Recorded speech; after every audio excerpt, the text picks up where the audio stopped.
तुम माताओं को बच्चों पर तरस पड़ना चाहिए। वो मंदिरों में बिचारे जाते हैं, कौन से बच्चों पर तरस पड़ना चाहिए है? पहले दुनियावी बच्चों पर तरस पड़ना चाहिए या ब्राह्मणों की दुनिया में जो बच्चे हैं उन पर तरस पड़ना चाहिए?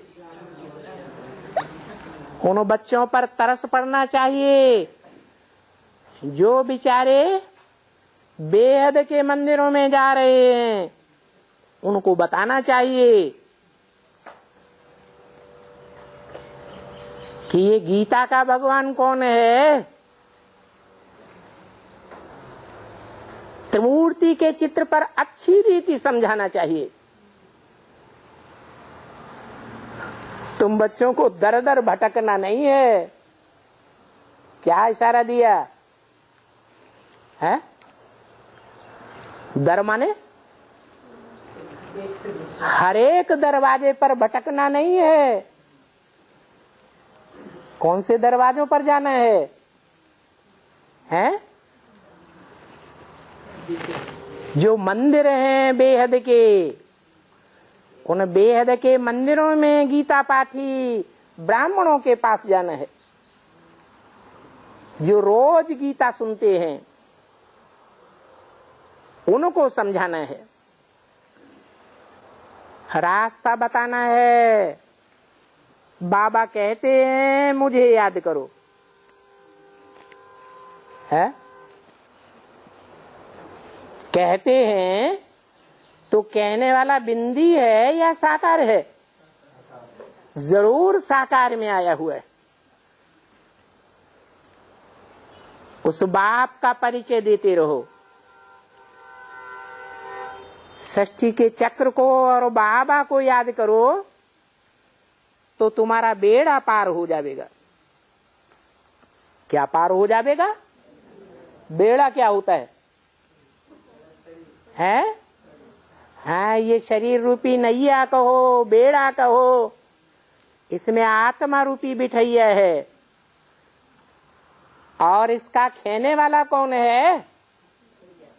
हैं? खिवैया कौन है? शिव बाप है। वो साकार में आया हुआ है। क्या? वो साकार में आया हुआ बाप तुम्हारी नैया का खिवैया है। तो तुम्हारी शरीर रूपी नैया और आत्मा रूपी बिठैया दोनों को विषय वैतरणी नदी के पार ले जाएगा या एक को छोड़ देगा, एक को ले जाएगा? हैं? दोनों को पार ले जाएगा। वो बाप सर्वव्यापी नहीं है। क्या? कि जिसको संदली पे बैठा दो उसका संग का रंग लेने लगो। आंखों से देखते हैं ना, तो संग का रंग लगेगा या नहीं लगेगा? अगर संदली पर पतित बैठा हुआ है तो पतित का संग का रंग लगेगा या पावन का संग का रंग लगेगा? है? पतित का ही संग का रंग लगेगा। क्यों? वो कहते हैं जो बैठे हुए हैं, ऊंची स्टेज पर बैठाए गए हैं, वो जरूर पावन बने हैं। तो क्या जवाब देंगे? मुरली में तो बाबा ने बोला है पतित दुनिया में सब पतित हैं। उन पतितों का संग करने से क्या बनेंगे? पतित ही बनेंगे। और आंखें तो और ही ज्यादा धोखेबाज हैं। तो धोखेबाज आंखों का संग करेंगे फिर तो बेड़ा ही गर्क हो जाएगा। बुद्धि पूरी रीत भ्रष्ट हो जाएगी। इसलिए बाप कहते हैं मैं तुम्हारी आत्मा और शरीर रूपी बेड़ा दोनों का पार ले जाने वाला एक ही खिवैया हूं। मैं सर्वव्यापी नहीं हूं। क्या कि जो संदली पे बैठा वो पतित पावन बाप बन गया। बाबा बेहद का बाप है? बेहद का बाप है तो आत्माओं का बाप है या बेहद मनुष्य सृष्टि का भी बाप है? जिस तन में मुकर्रर रूप से आते हैं वो तन बेहद मनुष्य सृष्टि का भी बाप है और उसमें आत्माओं का भी बाप विराजमान है। एक ही शरीर में डबल बेहद के बाप हैं।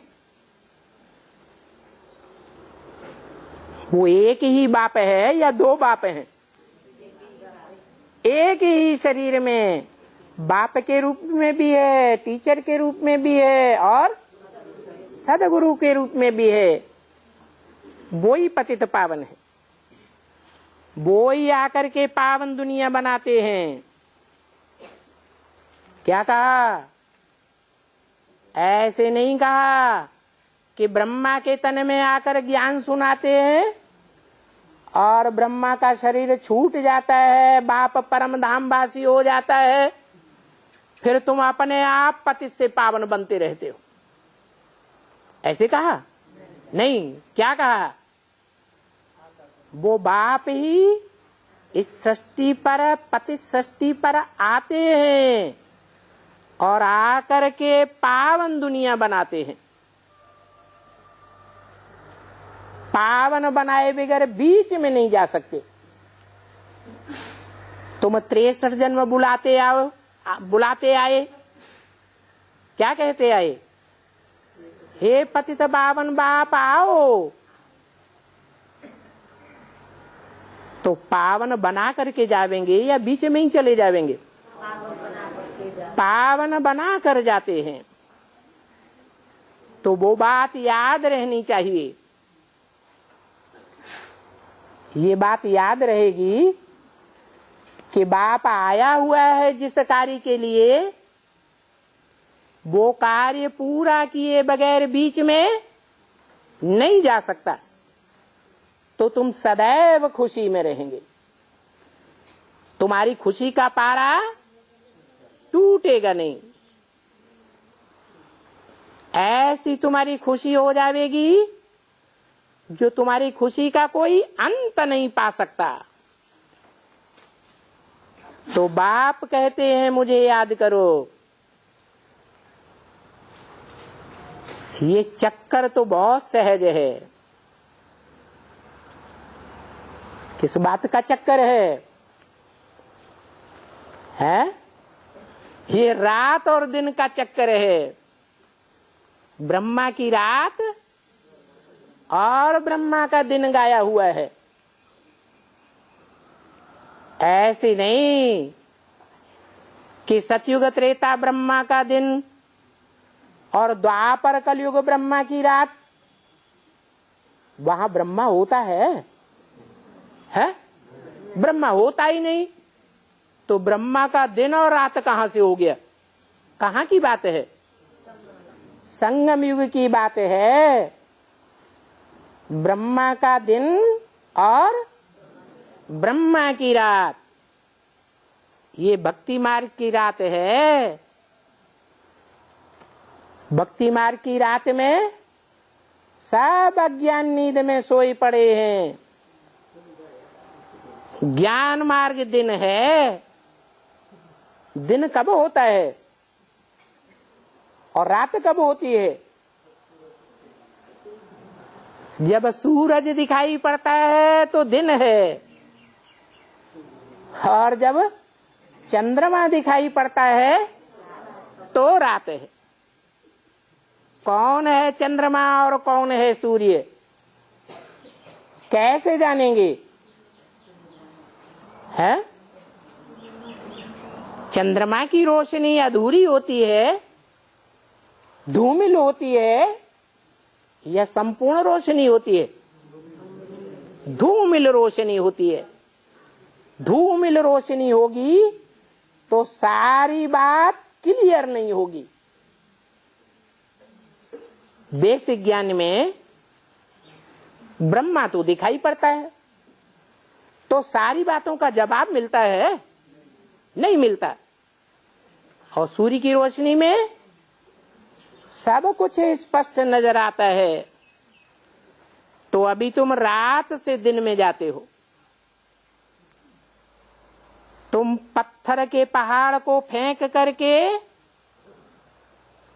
सोने का पहाड़ स्थापन कर रहे हो। क्या है? कौन से पहाड़ का गायन है? पहाड़ उठाया, वो गोवर्धन का पहाड़ जो भक्ति मार्ग में दुनिया में दिखाते हैं, वो पत्थर का है या सोने का पहाड़ है? पत्थर का पहाड़ है। उस पहाड़ की तो बात ही छोड़ दो। ब्राह्मणों की दुनिया में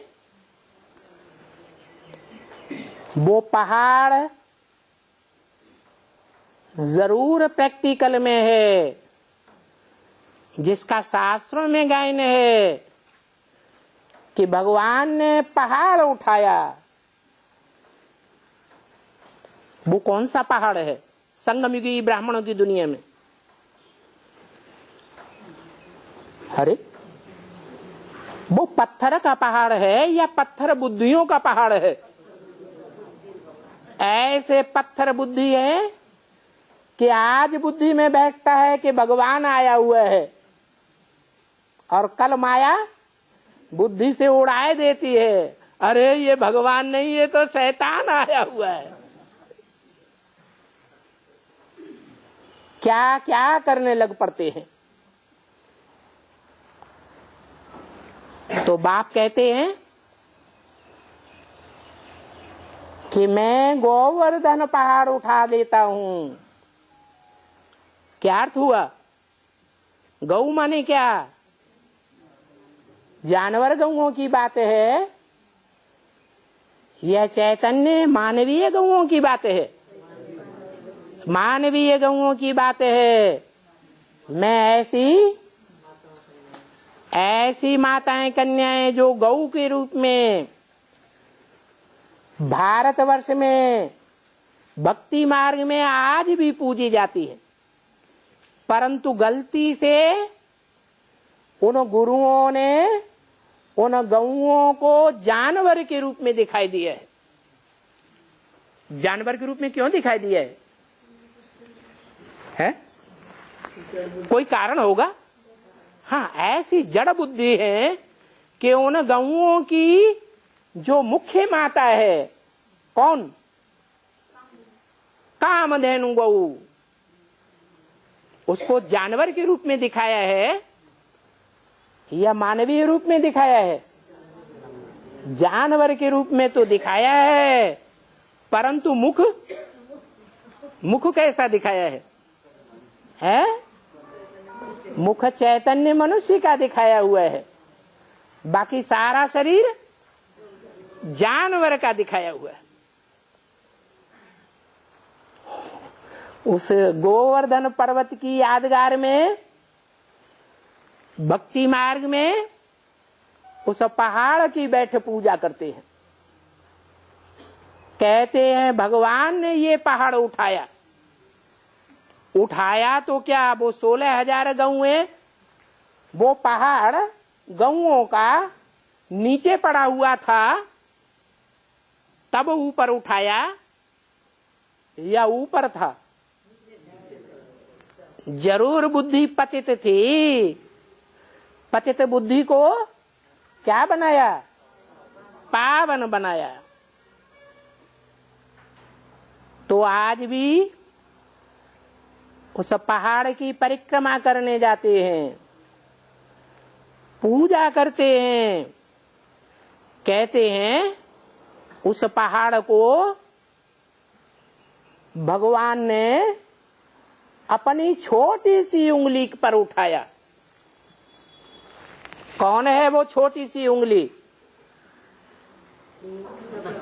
है? हाँ, उस छोटी अंगुली का नाम देते हैं कनिष्ठ का। कनिष्ठ माने सबसे छोटी। सबसे छोटी में कम ताकत होती है या ज्यादा ताकत होती है? कम ताकत होती है। 5 पांडव होते हैं तो 5 पांडवों की मिसाल 5 उंगलियों से देते हैं। युधिष्ठिर, भीम, अर्जुन, नकुल, सहदेव। सबसे छोटी उंगली कौन से पांडव की यादगार हुई है? सहदेव की यादगार हुई। कहते हैं वो सहदेव सदैव देवताओं को सहयोग देने वाला था। क्या? लड़ाई हुई, मुसलमानों से लड़ाई हुई, क्रिश्चियन से लड़ाई हुई या कोई से भी लड़ाई हुई तो क्रिश्चियन और मुसलमानों को सहयोग दिया या देवता धर्म की आत्माओं को सहयोग दिया? देव आत्माओं को सहयोग दिया। किसने? सहदेव के जो फॉलोअर्स बने उन्होंने। तो उनकी जो मुखिया देवी होगी वो देवी भी जब भगवान बाप की प्रत्यक्षता होती है तो किसको सहयोग देती है? भगवान बाप को सहयोग देती है। लेकिन वो सिख धर्म वाली आत्माएं सूरज एकदम सर के ऊपर आ जाता है तब बाप को पहचानती हैं,